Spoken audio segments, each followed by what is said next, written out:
Mike, they let us come back for another week. Week 2 of TinChattin for the 2021 season.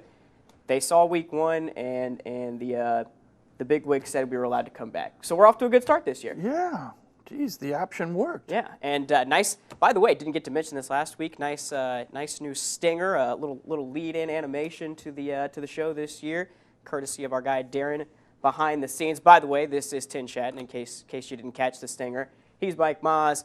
My name is Peter Hood. This is the part of the locker room where we dissect and break down all things Fort Wayne TinCaps baseball. And Mike, when we did so last week, we had no roster to speak of. We hardly knew anything about the team. We knew that they were going to start playing on Tuesday, but other than that, there was not a whole lot to discuss. But we've since learned the roster, gotten to know the team a little bit, and by the time this airs tonight, they will have played 4 games already. Good start to the team. We'll get to the baseball aspect in a minute, but there was so much. There's always, I think, anticipation and hype, build-up, whatever you want to call it, going into an opening day and opening night.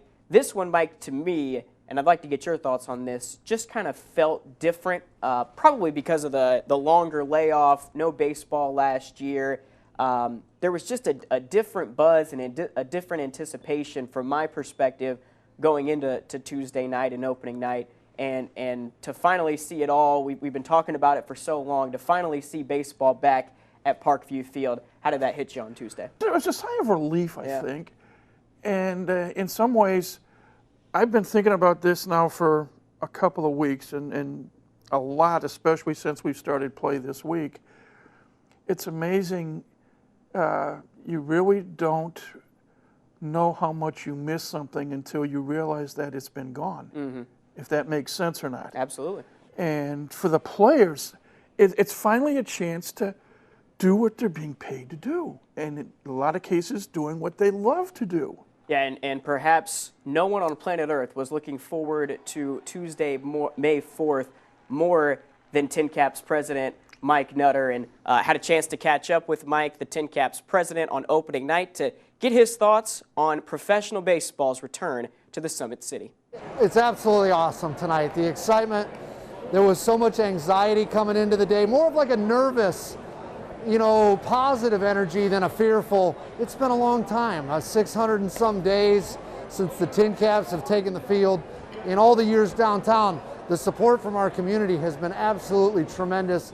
Obviously, we're starting with the masks on and limited capacity, but we're just happy to be starting and to be a part of the healing and bringing people back together. How much work, can you even put into words how much work has gone into this for you and your staff, and to see it all culminate in a day like today, how exciting is that? It's extremely exciting, rewarding. I'm so happy for the staff. They stuck with us. Our industry and the restaurants and bars were hit about as hard as anybody. We were kind of the first ones cut and some of the last ones to come back, and we're just genuinely pumped up to get these people back in here. We've never announced a sellout of around 2,000 people, but I think that's what tonight will be. And for the people out there, stick with us. Hopefully capacities and some restrictions change in the coming days and months, but it's really rewarding to get back here. And then last one, just what do you think a day like today? Obviously it's huge for you and your staff and for the team and the players, but for the community, what do you think a day like today means? I think we've been so much a part of the fabric of the community the last few years, and last year our country was hurting, and there was some of the civil unrest and the protesting and things like that we would have loved to have been open, so we could have helped with some of that stuff and brought people together here for peaceful protests and things like that. People are back. They've always loved baseball in the Summit City. I've been walking around, it's like old friends week. We're seeing people we haven't seen in a year and a half, and they're telling us thank you, and I'm reciprocating, saying, no, you got us through this by supporting us last year and this year. Yeah, so Mike, obviously a big sigh of relief for Mike Nutter and company to have baseball back, to see fans pour back into the venue. Let's talk a little bit about who the fans are going to see on the field this year, who some have already seen. The roster was released just before the season started. I believe on Sunday was when the roster was released. 29 guys. Rosters are expanded this year. We had a feeling there would be a lot of familiar faces with the TinCaps moving from low A to high A. A lot of guys who have seen Fort Wayne before, and that obviously came to fruition. 19 of the 29 guys currently on the roster had previous experience playing in Fort Wayne. The familiarity with the ballpark with the city, with the fans, and with Anthony Contreras as their manager. I think it's going to pay huge dividends as the season moves along. And the thing that I've noticed, and yes, it's only been 3 games thus far as we're taping, the patience and the maturity level is so much different now than when it was when these players were here, many of them 2 years ago or 3 years ago, or maybe a little longer in a couple of other cases. Again, as we're filming this, TinCaps have only played 3 games, but so far, Mike, pitching's kind of been the story. At least through the first 2 games, it was very impressive on the mound. You stop and think, an 8-0 shutout opening night, a 4-2 win the next night, and last night it was a 1-1 tie going into the 7th inning.